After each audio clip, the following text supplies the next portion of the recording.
Hello, everybody. How's it going? This is David from Todd Brown's office at Marketing Funnel Automation. Hope everybody's doing well today. We are going to get started here shortly. Very excited about what it is that we're going to talk about today. We're going to talk about EBM content today.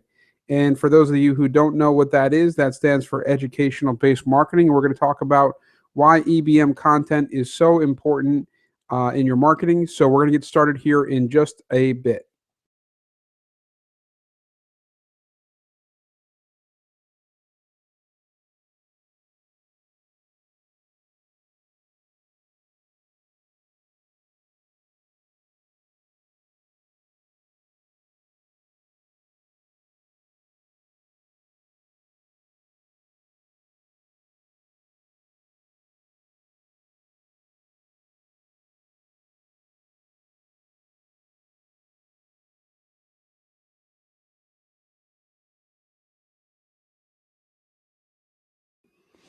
Okay, great. We're going to get started here. My name is David from Todd Brown's office. Hope everybody's doing well. And we are going to talk about your EBM content today in your marketing funnel and why EBM content is so important when creating a marketing funnel. And again, EBM content stands for educational based marketing. And the reason why we focus on educational based marketing is because there's a tendency when folks are creating their funnels, or just folks who are starting out, there's a tendency to want to attempt to sell right off the bat, and there's a tendency to want to just to just try and sell what it is that you're offering, try and sell your product, try and sell your services right off the bat, as opposed to educating the customer. And essentially, through educational based marketing, if it's done properly, it won't feel like a sale. It won't feel like they're trying to be sold something, or the prospect is trying to be sold something, I should say. And once they do feel like the prospect does feel like they're trying to be sold something, more than likely that's going to cause them to bail. And if you're educating the prospect at all times, what's going to happen is the likelihood that they're going to stick around, because they're going to feel as if they were to leave this particular training, this particular video sales letter or short form sales letter, they would feel as if they left it in the middle of your presentation, that they would be worse off for it, because they did not actually get the opportunity to hear all of the information that was being provided, because the information was so good and so content rich, and it made so much sense to whatever was going on inside of their life at that particular moment. So we're going to get started here. And when we talk about educational based marketing, we talk about for your funnel. If we were to look at your funnel like a timeline, and the timeline would start here, it would go all the way across to the end of your funnel here. This first portion here, all the way up to, let's say, right about here, this is going to represent 75% of your funnel. And 75% of your funnel would be EBM content. So this 75% here is the educational based marketing piece of what it is, in fact, your prospect is going to be paying attention to. So that's the first 75%. And then at the end here, and only at the end, are we going to have the remaining 25%. And that 25% is when you're actually selling. So the tendency or the desire for a lot of prospects is in the beginning to do all of their selling here in this 75%. And the reality is, if you do that, you're not going to have the results that you're probably wanting to achieve or aspire to, because this 75% is in fact going to be, if you're trying to sell, it's going to fall flat. It's going to fall short of what the actual objective is, which is in fact to have the prospect make a buying decision. However, if we're using educational based marketing, if we are in fact using some of the techniques where we're teasing but not teaching, right? Throughout this 75%, we're teasing but we're not teaching. So what you could do is you could say something to the effect of, if you're selling ninja swords, you don't talk about your ninja sword obviously until you get to the very end here, where you're selling your product. But here we could be teasing, right? If somebody, we've already identified that the person or the prospect is in fact interested in ninja swords. So we've got them into our funnel. And then we would say something like, only a real ninja sword has the Japanese made steel, or only a real ninja sword has, in fact, the origin of Japan. And if it doesn't, that in fact is a real ninja sword. So we're teasing, but we're not really teaching anything because we don't reveal at that point, the full extent of the benefit of the Japanese steel. So as we go through our EBM content here, we're going to talk about, again, the beliefs that the prospect needs to have in order to make a buying decision. When we arrive here, this is in fact our marketing funnel thesis. And this right here is in fact the one belief that the prospect would need to have in order to make a buying decision.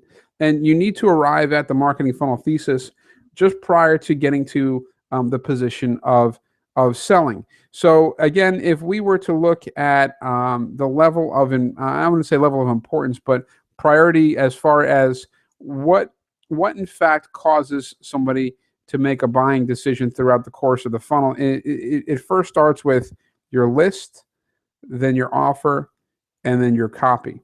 So if you have a terrible list, meaning you're trying to sell ninja swords to a bunch of people who are interested in buying mattresses, you're not going to sell anything. It doesn't matter how awesome the copy is, doesn't matter how awesome the offer is. You are not presenting your product to the right list. And if you're not presenting your product to the right list, but you have a fantastic offer and you have fantastic copy, doesn't matter. So in reality, here at this point, we know that we're talking to people who are interested in ninja swords, and that's where our sales argumentation through the form of EBM content is going to occur, not sales argumentation through the form of selling our product, which again is the tendency of what most people want to do when they're creating a marketing funnel. The tendency is to want to start talking about how awesome their product is, all throughout this part of the funnel. And the reality is that they're going to have a very low conversion rate. Their conversion in sales is going to be low because of the fact that they are, in fact, not selling exactly at the level that they want to be. So if we're educating the prospect, though, if we're using educational-based marketing, we're teasing but not teaching all throughout this, what's going to happen is the prospect, by the time they arrive at this marketing funnel thesis here, by the time they arrive at this one core belief, which might be, I have the best ninja swords on planet Earth, and only I have the best ninja swords on planet Earth, and you can only get my best ninja swords through me. If that one main belief is here, then we can start talking about the product. So again, as we go through the EBM content, what this is doing is this is causing the prospect to say, you know what, obviously it's going to, we're going to gain some credibility as we go through the EBM content, because as we're talking about the different beliefs that the prospect has or needs to believe to buy, as we go through it, the prospect is going to want to learn, more about what it is that you're talking about. And as you go through this, as you're teasing and as you're talking about these belief points, you're also handling potential objections as you go along. Like, for example, if one of the objections was that a real ninja sword is too expensive, you could handle that objection. Like, you could implant that belief. And that's the beauty of this, is you're actually handling the objection as you go through the process, right? And what Todd often talks about when it comes to an objection, one of the things that he mentions is bringing up the objection and bragging about it. So Todd often gives the example of when he was in fact managing a gym or managing a number of gyms. And one of the objections that the prospects had was that his gym membership was too expensive. It was the most expensive gym membership in the area, in fact. And as they were taking the prospects for a tour of the facility, and as they were going through and showing, here's the swimming pool, here's the here's the the different free weights that we have, here's the different core body exercises you could do. They would talk about the objection of the price right off the bat, and they would bring it up and they would brag about it, and they would mention something to the effect of, and because we're the most expensive gym in town, it's going to keep all the riffraff out. It's going to ensure that you have you're going to have ample time to get through your workout, and it's going to ensure that you're going to have the best workout possible because of those factors. So they're bringing it up and they're bragging about it in their presentation. So much like that here, as we go through our educational based marketing, if you're number one, you are implanting beliefs that the prospect needs to have in order to buy. You need a Japanese steel ninja sword. I'm sorry, you need to have Japanese steel in your ninja sword in order for it to be a real ninja sword. Your ninja sword needs to be a minimum of whatever 23 inches. Otherwise, it's not a real ninja sword. And that a ninja sword from from China is a cheap, inexpensive knockoff of a real ninja sword. And the reason why you want a real ninja sword is because of the fact that it's the only true, authentic sword that can do what it's prescribed to do, as opposed to the cheap knockoffs, and that any other knockoff might break whenever you really need to use your ninja sword, something like that, right? So if as long as we address all of these beliefs, as long as they're all addressed, by the time that we get to the marketing funnel thesis, we've implanted everything that the prospect needs to know about the product or service in order for the decision at the end to be a big fat yes. The second thing we're doing here is we're handling the objections. So we're implanting beliefs and we're handling objections all the way through this presentation, all while teasing enough to keep them going throughout the portion of this EBM content. And that is exactly how we need to position our EBM content for your funnel. And there's a very specific way that you do this as you go through. And this specific way that you do this is through making certain that your beliefs are formatted in a proper way, that your beliefs are handling 3 specific key pieces and for each one of these beliefs.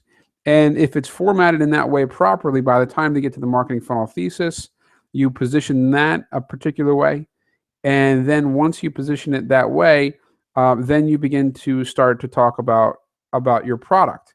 And that's also done in a very specific way of how you discuss and talk about your product and how you make your offer unbelievably attractive, so that by the time that the prospect has all of these beliefs ingrained in their mind, all the beliefs are there, all of the objections are handled, so there's no objections, all the most common objections are handled, that by the time they arrive at the point of making a buying decision, the answer is going to be yes. So that's why we use EBM content, and why EBM content is so important when creating an effective marketing funnel that works. And if you use EBM content effectively, you will ultimately end up with the prospect saying, absolutely, yes, give me your product. Now, if you'd like, as far as the EBM content, what I'd like to offer you today, at literally, this is just, I mean, no charge whatsoever to you. I'd like to discuss your marketing with you. I'd like to discuss one-on-one, give you the opportunity to talk to me about how we can get this working for you and your business and your funnel, how we can take this EBM content, how we can put this into your marketing campaigns that you have going on right now.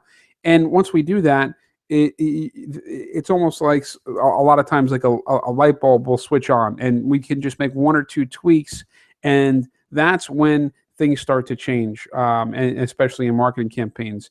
And that's what we do day in and day out, time and time again, is we show folks how to take a failed or a non-performing marketing campaign, how we then incorporate things like the EBM content. And once we incorporate things like the EBM content and we're positioning, right, we're positioning all of this in a particular way, we're positioning these beliefs in a specific way, and we're handling these objections in a specific way, that when the prospect ultimately comes to their marketing funnel thesis, they move forward, and then they, excuse me, the prospect then begins to hear about your product and why your product is the best product to solve the problem that they have. And then ultimately, if you make an irresistible offer, which we teach you how to do, the answer is going to be yes. So if you'd like to schedule a time with me, I'd like to offer that to you for the next 10 callers or the next 10 viewers. If you want to go ahead, go to marketingfunnelautomation.com/go/4. That's marketingfunnelautomation.com/go/4. The next 15 people who go there and schedule a time will get a free 1-hour consultation with me to talk about how we can take EBM content and how we can put it into your business and make it work for you. So thanks so much for your time today. I appreciate everybody hopping on the call today. And I will, again, I'll leave up the URL so that if anybody wants, they can, so it's www, well, actually, look at this, http://